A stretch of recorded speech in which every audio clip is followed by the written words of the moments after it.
The more you care, the less they want you. Yeah, harsh, right?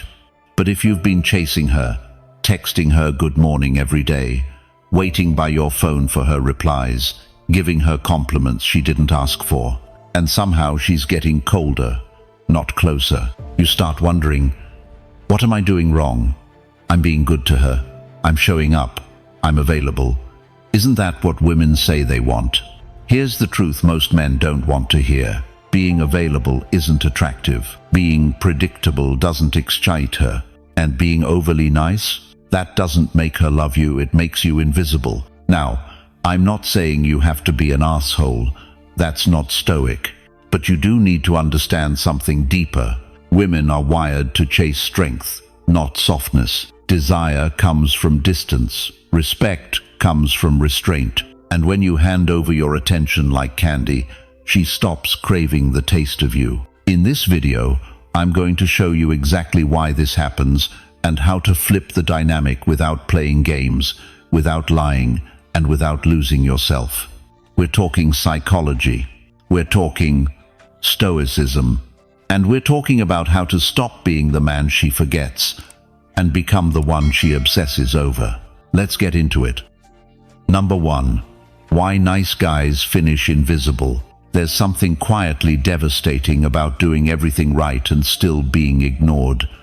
You show up, you're respectful, you tell her she looks beautiful, you check in just to see how her day is going, you respond quickly, you're available, and you never play games.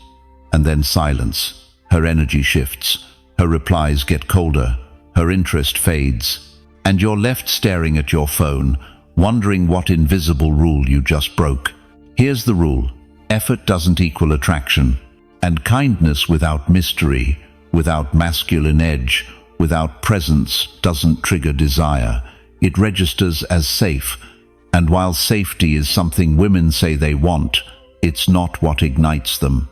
When a man leads with niceness, especially early on, he sends a subtle message. I'm here, fully open, fully invested, whether you've earned it or not. And that message kills tension. There's no chase, no polarity, no mystery.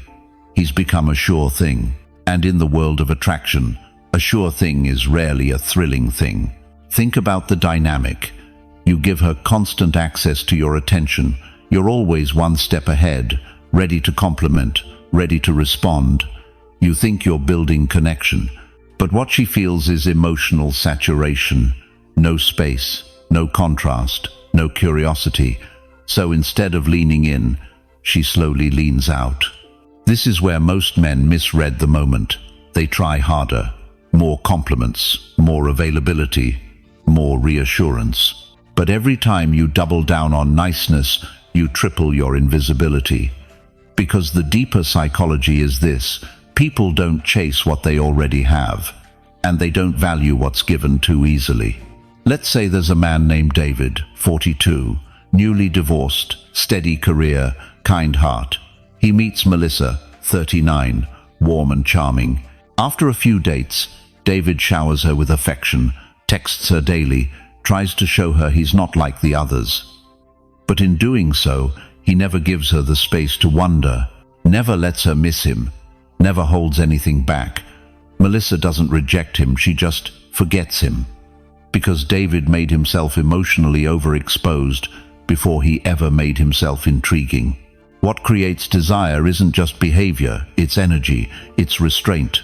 It's that feeling she gets when she's unsure of what you'll do next, when she has to wonder if she's earning your interest, not just receiving it by default. That tension is what makes her feel alive. And that's not something you can fake. It has to come from a place of self-respect, from knowing that your time, your attention, your presence is earned, not given away freely to anyone who smiles at you.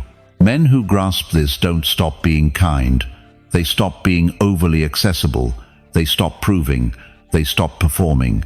They let their silence speak. They create contrast.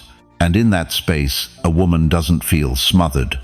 She feels pulled towards something grounded, something she can't quite predict. So no, being nice doesn't make you weak.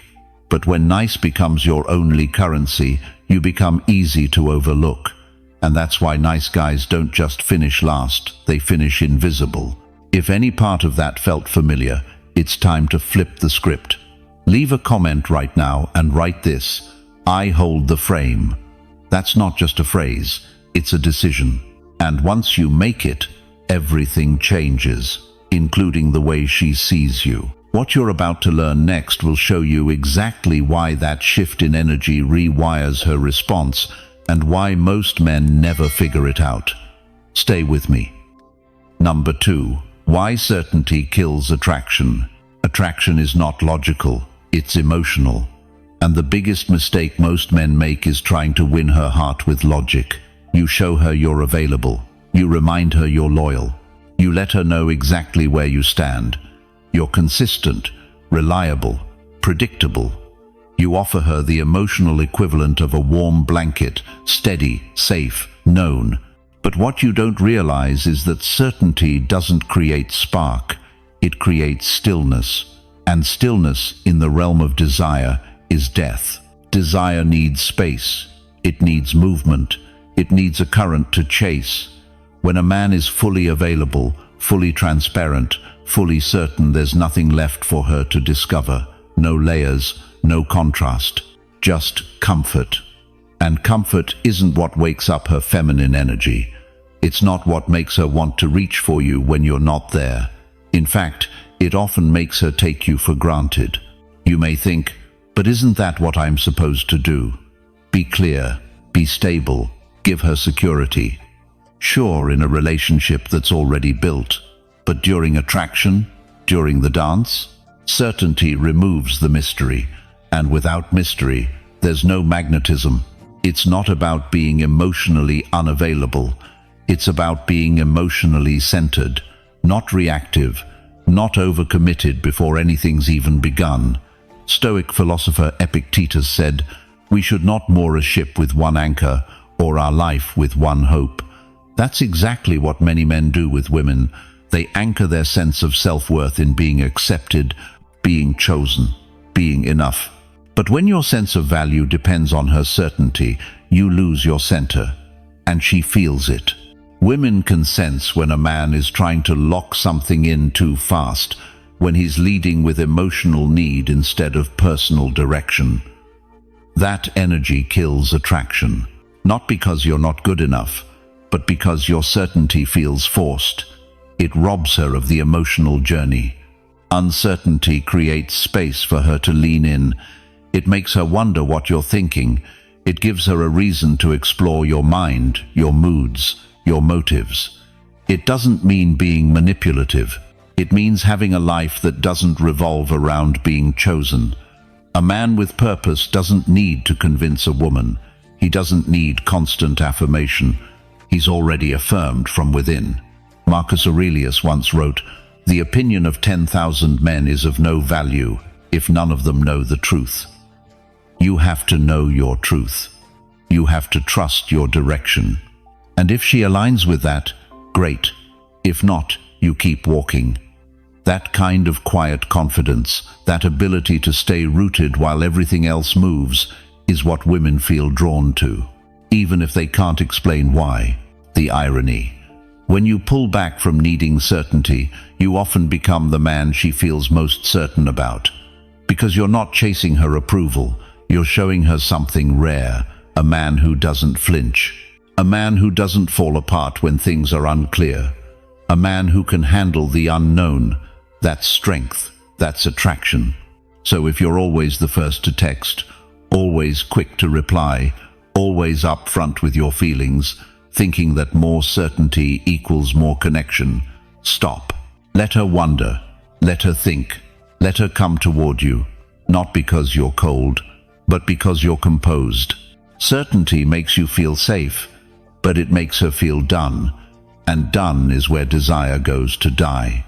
If you've been the man who gave too much too soon, who tried to secure something before it even had space to breathe, type this in the comments.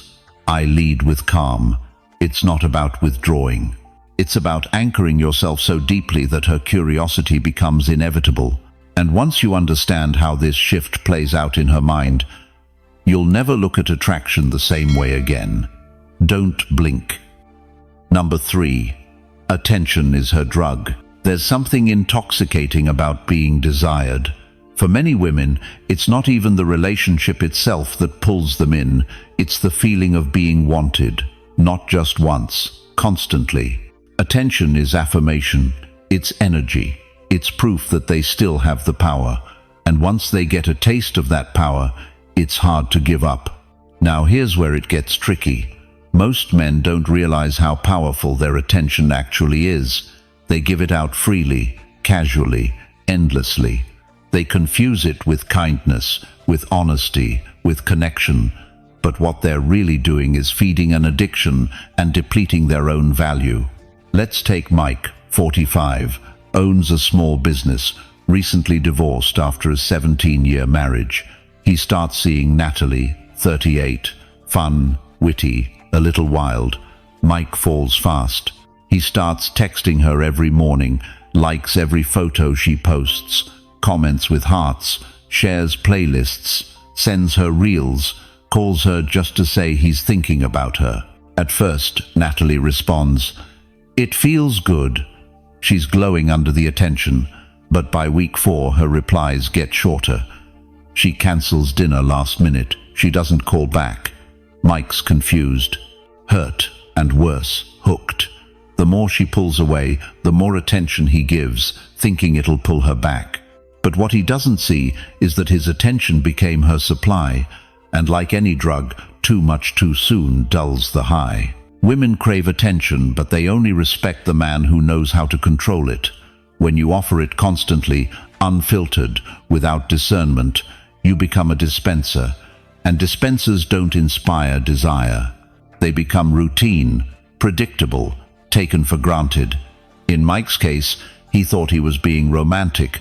What he was actually doing was removing all tension, all polarity, all edge. He gave her everything before she had to ask for anything. There was no build, no chase, no anticipation. And once the attention became predictable, Natalie didn't lose interest in him. She lost the high. It's not that women are manipulative or cruel, but attention activates a part of the brain that lights up like a slot machine. Every like, every text, every ping, it's a hit of dopamine. But like any high, it fades. And when the source keeps flowing, uninterrupted, it stops feeling exciting. It starts feeling expected. A Stoic doesn't withhold to play games. He withholds to protect his energy. He understands that attention is not free. It's earned. Marcus Aurelius said, "You have power over your mind, not outside events. Realize this, and you will find strength." When you're giving your focus to someone who hasn't earned it, you're letting the outside world dictate your value. Attention given too easily is never respected. It's the tension between presence and absence that creates desire. When a woman doesn't know exactly when she'll hear from you, she thinks about you more. She checks her phone. She rereads the last message. That uncertainty, when used with purpose, isn't manipulation, it's magnetism. Mike thought consistency would win her over. What he needed was contrast. Moments of presence balanced with moments of space. Affirmation balanced with silence. Attention that meant something, not just attention that filled time. So if you're constantly offering your energy, your time, your words without pause, don't be surprised when she stops responding. Not because she stopped liking you, but because you removed the reason for her to crave you.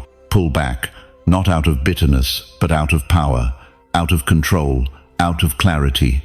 Let your attention be rare, let it be earned, because once she feels the gap, she'll chase the spark. If you've ever been in Mike's shoes, giving too much, too fast, too often, drop a comment and write this: "I protect my energy." Say it and mean it. Because when you start living that way, everything changes, including how women feel when you finally give them a glimpse. What comes next will shift the way you understand attraction forever. Stick with me. Number 4. Purpose over validation. There's a quiet moment every man faces, the one where he finds himself waiting on a reply, waiting on a sign, waiting on some signal that he's good enough, wanted enough, man enough. And in that moment, something subtle breaks, because the second you start looking to someone else for validation, you've already lost yourself. Attraction fades fastest when a man puts a woman above his purpose, not because she doesn't want to be valued, but because she doesn't want to be the center of your identity. She doesn't want your world orbiting around her attention. That might sound romantic in movies, but in real life, it's heavy. It makes her feel responsible for your happiness, and nothing kills desire like pressure. When you make her opinion your compass, you drift from who you are. You say yes when you should say no. You overgive, you over-explain, you stop leading, and you become reactive, unrooted, unclear. A man who's not following something bigger than her is eventually a man she can't follow at all. The Stoics taught that everything external is beyond our control, including what others think of us. Epictetus said, "If you want to improve, be content to be thought foolish and stupid." That's not weakness, that's strength. That's the power of walking your path even when it's misunderstood, even when it's mocked, even when she doesn't get it. Purpose gives a man spine. It makes him harder to sway. When you're dialed in on what you're building, what you stand for, what drives you when nobody's watching, that's when you become magnetic. Not because you're trying to impress her, but because she can feel that you're being pulled by something she can't control. And that's what makes her lean in. Here's the shift most men need to make. Stop asking, "Does she like me?" Start asking, "Am I proud of who I am around her?" That question changes everything, because the truth is, if you bend yourself to be liked, even if you get her, you'll lose yourself, and eventually she'll lose respect for the version of you that only exists to please her. There's a reason so many relationships start with passion and end in distance. The man goes from being on his mission to being on his phone, from leading himself to chasing her mood, from grounded to needy, not all at once but gradually. And women feel it. The moment your energy shifts from direction to dependence, from drive to distraction, she might not say anything, but she will pull away. Purpose keeps you centered. It's the thing that makes you attractive even in silence, even when you're not texting, even when she's not giving you the validation you think you need. Because a man in purpose doesn't need permission to keep moving. He's not paused waiting for her to crown him worthy. He's building, evolving, unshaken. Marcus Aurelius said, "Waste no more time arguing what a good man should be. Be one." And that's it. You don't prove your value by chasing compliments or approval. You prove it by living in alignment, by choosing what's hard over what's easy, what's right over what's convenient, what's real over what's pleasing. If you've been stuck in that loop, checking your phone, needing her attention to feel like a man, break the pattern now. Drop a comment and write this: "I follow my path." That one line separates the reactive from the powerful. And when you make that your default mode, she feels it, even in your absence. Especially in your absence. What you'll see next is what happens when a woman senses that your validation no longer comes from her eyes but from your own. Don't miss it. Number 5. Validation kills respect. Let's be honest. Most guys don't chase women. They chase validation. They want to hear they're good enough, that they're wanted, that they matter. And they think if they give enough, compliment enough, sacrifice enough, she'll finally give them the stamp of approval. But here's the hard truth. The more you seek validation, the faster you lose respect. Because in relationships, value isn't just about how much you give, it's about how much you hold. Let me give you a real-world example.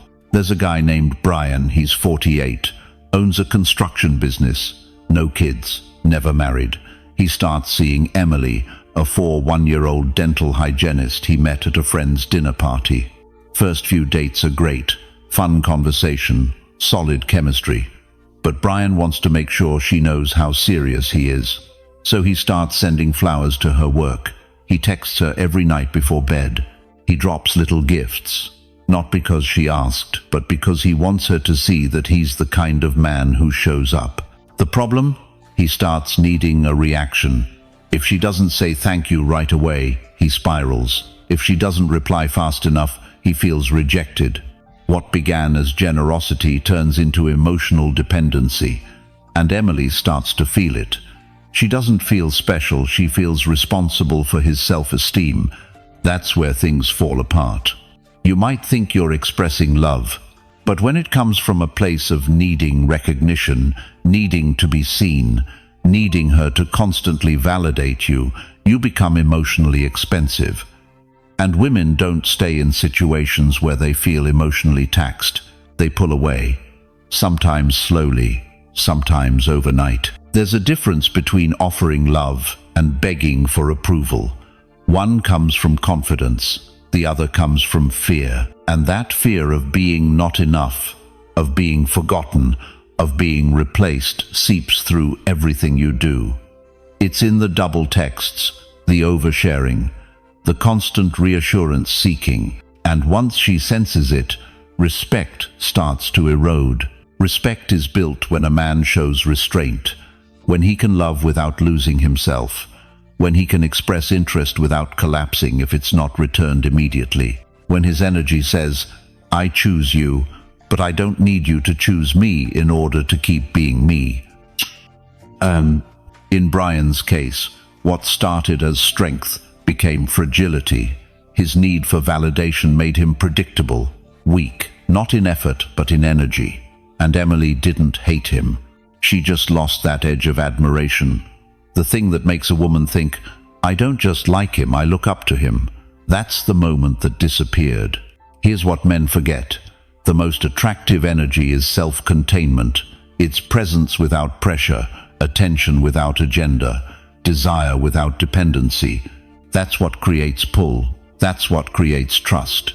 When a woman knows you're in control of your emotional world, she relaxes into hers.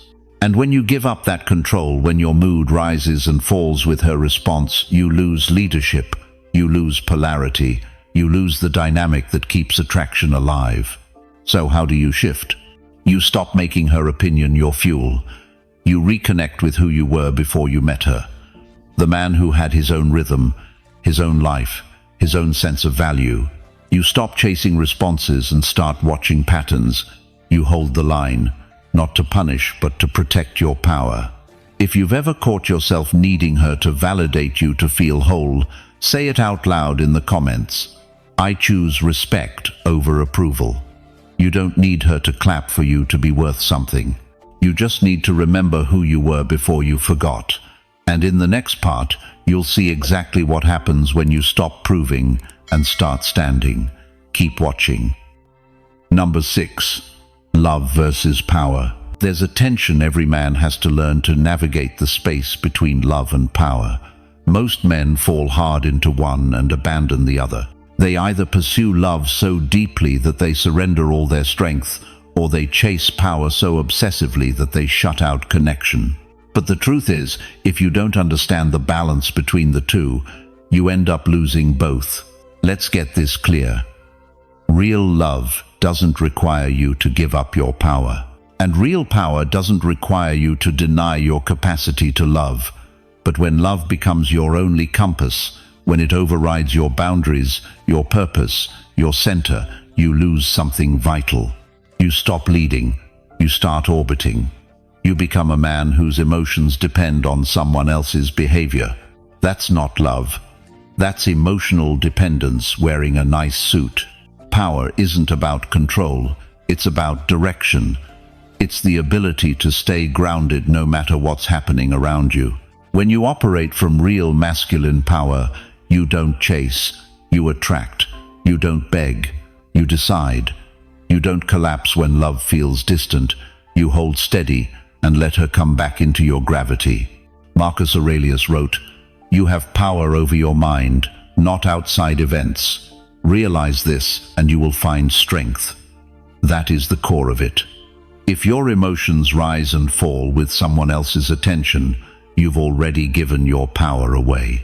Love without inner strength isn't noble, it's unstable.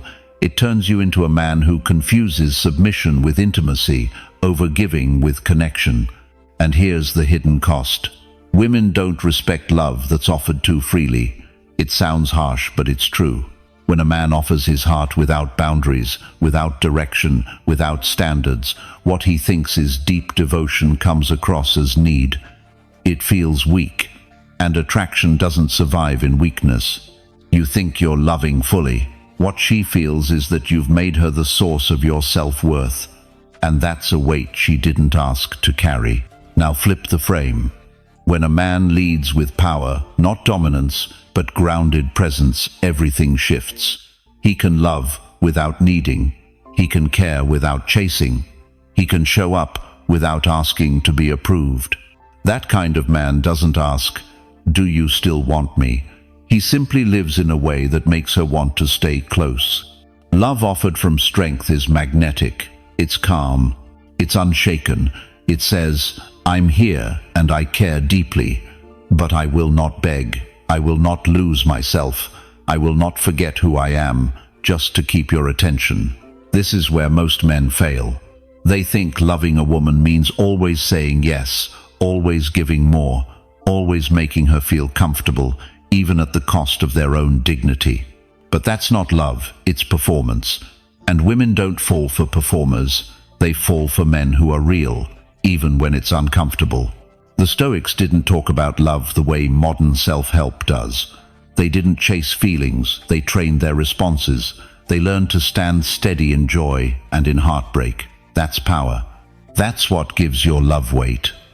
When you can feel deeply without being ruled by those feelings, you become rare. So here's the question. Are you leading with love that demands something in return? Or are you offering love from a place of power, knowing you'll be okay whether she stays or walks away? If you've ever felt like you gave everything, only to end up empty, it's time to shift. Drop a comment and write this: "I lead with strength." That simple line changes the game, because what comes next will show you exactly how a man who stands in power rewires the entire dynamic without saying a single word. Stay with me. Number 7. She desires the man she can't predict. Let's talk about mystery and why it's irresistible. The truth is, predictability kills tension.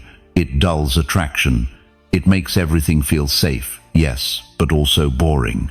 And no matter what she says out loud, if she doesn't feel a spark of uncertainty around you, she'll start to emotionally wander. Women are drawn to mystery not because they love drama, but because mystery keeps them engaged. When she knows everything about how you'll act, what you'll say, when you'll text, what you'll feel, there's nothing left to explore, nothing left to chase. Now let's take a real example. Jason is 51, owns a few gyms in Colorado. He's well put together, successful, and emotionally available. He meets Laura, 46, a nutritionist, smart and attractive. On their first few dates, things go great. But Jason makes one key mistake. He lays everything out too fast. He tells her how much he likes her, texts her good morning every single day, always agrees with her takes on politics, relationships, and life. Laura doesn't dislike Jason, but she starts to sense that there's no challenge, no edge, no contrast. She knows exactly where she stands. There's no suspense, no emotional space. Jason thinks he's building trust. What he's actually doing is making himself easy to figure out, and easy to figure out becomes easy to forget. Now, this doesn't mean being moody or inconsistent. It's not about playing games. It's about depth. A man who isn't reactive. A man who doesn't need to reveal everything at once. A man who has thoughts and rhythms and layers that aren't handed out like coupons on the first date. Mystery isn't about hiding. It's about having enough presence and control that she wants to discover more. When she can't pin you down, she has to pay closer attention. That attention, that curiosity, is what pulls her in deeper, and that only exists when there's emotional tension, when you're just out of reach. Jason thought that openness meant honesty. What he didn't realize is that romance needs polarity, and polarity needs tension. He made himself predictable, and in doing so, he made himself easy to categorize. Women don't desire what they fully understand. They crave what they're still figuring out. That's why the man who moves slowly, who doesn't always text first, who doesn't always rush to explain, who lets her sit in silence for a beat longer than she expects, creates more desire than the man who lays it all out immediately. Not because he's withholding, but because he's centered. The Stoic Seneca once wrote, "Nothing is more honorable than a grateful heart." But you only truly become grateful for something when it isn't handed to you constantly, when you have to earn it, discover it, work for it. And that's how she wants to feel about your attention, earned, not expected. Predictability is not the same as reliability. You can be reliable without being routine. You can be consistent in your energy without being emotionally obvious. You can be present without being overexposed. That's the balance that makes her lean forward instead of back. So ask yourself, are you giving her everything too soon?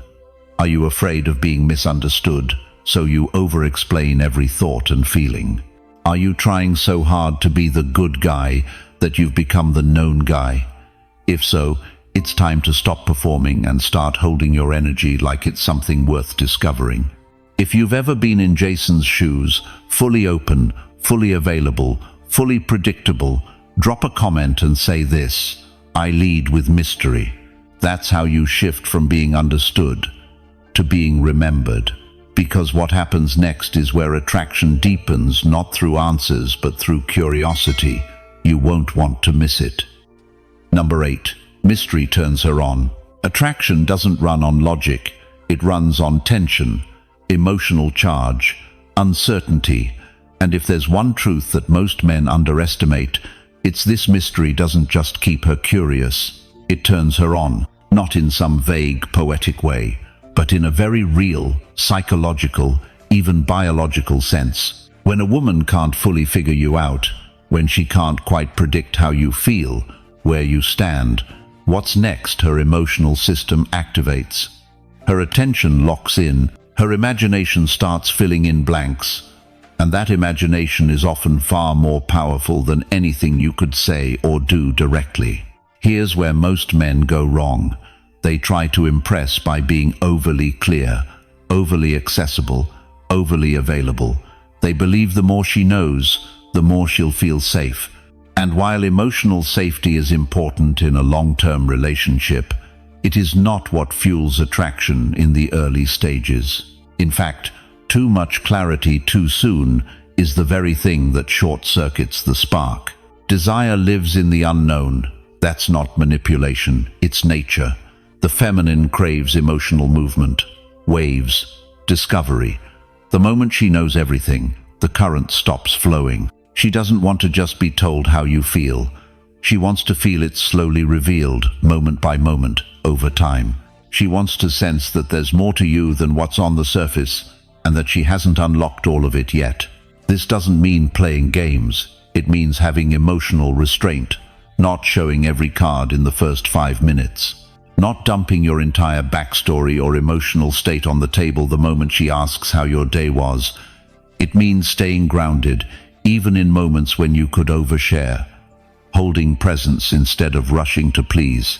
There's a quiet power in not being fully readable, in letting your words have weight, in making her lean in to understand, rather than giving her everything up front.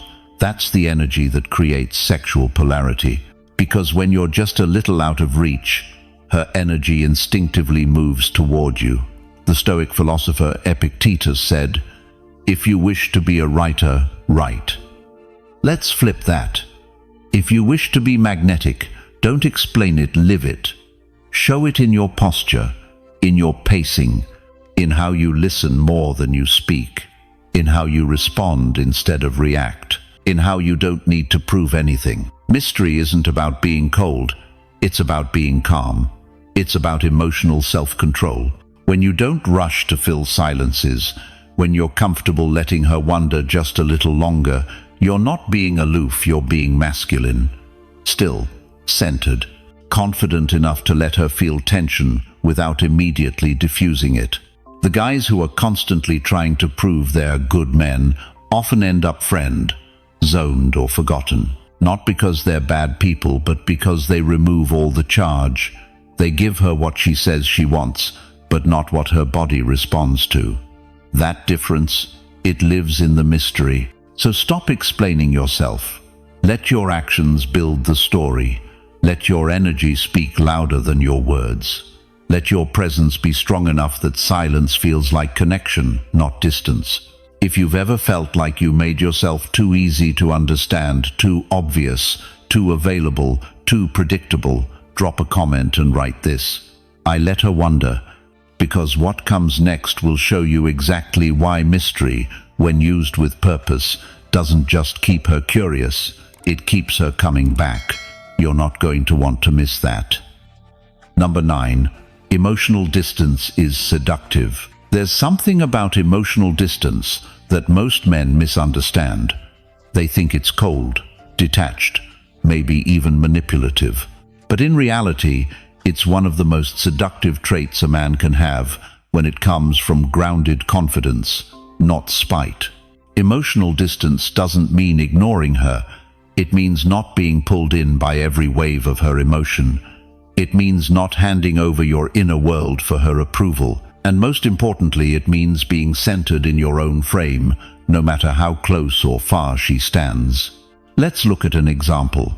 Greg is 57, runs a successful logistics company, divorced for 5 years. He meets Tessa, 49, through mutual friends. She's charismatic, full of energy, emotionally expressive. Greg likes her immediately, and they click over drinks. But what makes Tessa keep leaning in isn't his compliments or attention, it's his restraint. Greg doesn't rush to respond to every text. He doesn't over-explain his emotions. He listens more than he talks. And when she throws little tests like cancelling plans last minute or going cold for a day, he doesn't react. He stays steady, not passive, not angry, just still. That emotional distance, it drives her wild. Not because she wants a man who doesn't care, but because she feels the weight of his self-respect. Greg's vibe says, I enjoy you, but I don't need you to feel whole. That kind of energy doesn't just build attraction, it builds desire. Women are emotionally intuitive. They can feel when a man's world starts to orbit around them, and the moment it does, the gravity shifts. She becomes the sun, and he becomes one of the planets. But when a man holds his space, when he doesn't chase or collapse or explain away his boundaries, he becomes a force of his own. And that's magnetic. The mistake most men make is thinking emotional closeness means emotional availability, 24/7.